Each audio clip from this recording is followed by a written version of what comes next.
Ang ating pambansang koponan, ang Gilas Pilipinas, ay dumaan na sa maraming mga pagbabago at transformation sa mga nakaraang taon. Nakita ito ng halo-halong mga local na bituin at naturalized players na dumaan at lumisan. Pero merong mga players na nag-iwan ng malaking marka at may mga nagbigay direksyon para sa hinaharap ng basketball sa Pilipinas.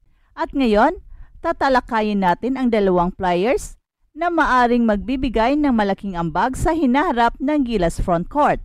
Sina Kai Sotto at Quinton Melora Brown, isang pares ng mga malalaking prospects na maaring magsanib puwersa bilang isang malakas na twin tower combination sa hinaharap. At unang tatalakayin natin si Kai Sotto, ang 7'3" big man na nakakuha ng pansin sa buong mundo dahil sa kanyang mga kahangahangang performance sa NBL Australia at sa Japan B-League at sa iba't ibang international tournaments. Si Kai na nagsimula ng kanyang basketball journey sa Pinas bago tumulak sa international basketball ay hindi na bago sa mga mata ng publiko.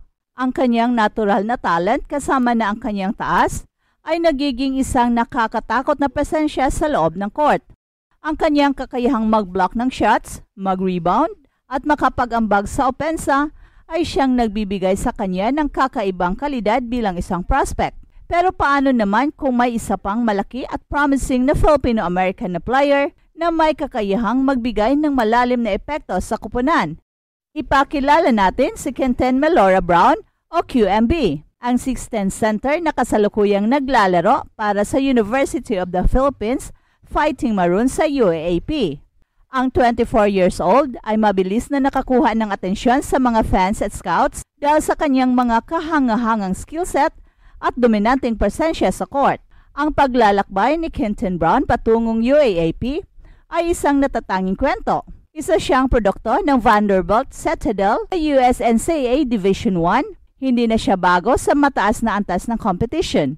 Sa kanyang panahon sa NCAA, nakapasok siya sa 2024 SoCon All-Defensive Team na siyang nagpatunay sa kanyang mahusay na depensa, kakayahang mag-block ng shots at mag-rebound. Lahat ng ito ay mga katangian na magagamit niya sa Gilas, lalo na kung isasama siya kay Kai Sotto. Sa kanyang unang season sa UAAP, naglalaro si Melora Brown ng solidong mga numero, averaging 8.09 points, 8.9 rebounds, and 1.4 blocks bawat laro, habang tinutulungan ang UP na makapasok sa Final Four. Ang kanyang kombinasyon ng laki, skill at basketball IQ ay naging dahilan kung bakit siya isa sa mga pinaka-exciting na big men sa UAAP ngayon. Ang talagang nakakatuwa sa tandem ni Kai Sotto at Quinton Brown ay kung gaano sila kayang magtulungan sa court. Ang taas ni Kai at ang kanyang kakayahang mag-block ng shots, kasama ang lakas at defensive skills ni Quinton Brown, ay maaring magbunga ng isang dynamic na frontcourt duo para sa Gilas Pilipinas. Sama-sama, tiyak na magiging dominanteng pwersa sila sa parehong dulo ng court. Sa opensa, sa kanilang kakayahang mag-score sa ilalim ng ring, at sa depensa, sa kanilang shot blocking, rebounding at kabuoang presensya sa paint. Ang complementary skill sets ni Kai Sotto at Melora Brown ay magbibigay sa kanila ng advantage laban sa kanilang mga opponents. Habang patuloy na pinapaunlad ni Kai ang kanyang offensive game, lalo na sa kanyang kakayahang mag-shoot mula sa mid-range, si Quinton Brown naman ay kilala sa kanyang matinding defensive play sa ilalim ng basket at sa kanyang post moves. Sa maraming aspeto, sila ay maaring magtulungan upang magsanib puwersa at bumuo ng isang modern-day twin towers na hindi pa natin nakikita sa Gilas. At sa kasalukuyang mga talentadong manlalaro ng Gilas, makikita natin na ito ang maaaring maging hinaharap na frontcourt ng bansa. Ang dalawa ay kwalipikado na maglaro para sa Gilas at ang idea na magkaroon ng dalawang player na ito sa isang lineup ay isang bagay na tiyak na magpapasaya sa mga fans at coaches. Si Kai na matagal ng bahagi ng national team ay ipinakita na ang kanyang potential sa international stage. Pero paano naman si Quinton Brown? Dahil sa mga ugat niyang Pinoy, mula sa kanyang mga magulang at yumaong lolo, kwalipikado pa rin itong si Quinton Brown na maglaro para sa Gilas bilang isang lokal. Isang bagay na siyang magbibigay ng excitement sa mga fans dahil ito ay magbibigay daan kay Quinton Brown na makapaglaro kasama si Kai nang walang anumang restrictions. Sa mga interviews, malinaw na ipinahayag ni Quinton Brown ang kanyang kagustuhan na magrepresenta sa Pinas sa international basketball.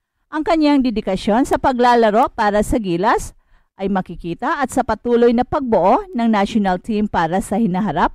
Maring ito na ang tamang pagkakataon para magsanipuwersa sina Kai Sotto at Quinton Brown. Isa sa mga bagay na dapat isaalang-alang ay ang posibleng paglipas ng panahon para sa kasalukuyang mga veterano ng Gilas, particular na si Junmar Fajardo. Si Junmar, ang dominanting 6'10" center mula sa San Miguel Beerman, ay naging haligi sa pambansang koponan ng mga nakaraang taon. Pero habang unti-unti na siyang tumatanda, nagsisimula nang maghahanap ang Gilas ng mga bagong leader na maaring magpuno sa kanyang pwesto. Si Kai Sotto at Quinton Brown ay ilan sa mga pinaka-promising na player na pwedeng mag-succeed sa kanyang role. Ang kombinasyon ng finesse ni Kai Sotto at ng physicality ni Quinton Brown ay siyang magbibigay ng isang mas versatile na frontcourt kaysa nakasanayan. Habang ang ating national team ay patuloy na nagbubuo para sa mga darating na competition, malinaw na sina Kai Sotto at Quinton Brown ang maaring maging mga natural na kahalili ni Junmar Fajardo. Sa kabuuan, ang future frontcourt ng Gilas Pilipinas ay mukhang malinaw na may potensyal sa tandem ni Kai Sotto at Quinton Brown. Ang kanilang complementary skill sets, taas at kakayahang mag-dominate sa parehong dulo ng court ay nagiging isang exciting na duo para sa hinaharap. Hey, hey, hey! Attention mga kapatrol! Get ready for an epic giveaway! Once Express Info hits 150k subscribers, one lucky winner will win the incredible Oppo Reno 11F 5G smartphone. Here's how to join. Step 1. Subscribe to Express Info right now. Step 2. Like this video. Then step 3. Comment anything good and positive about our idol Kai Sotto. Super easy. Just subscribe, like, and comment. ディフェンスの声、新州ブースター、カイソット、に国原がついています。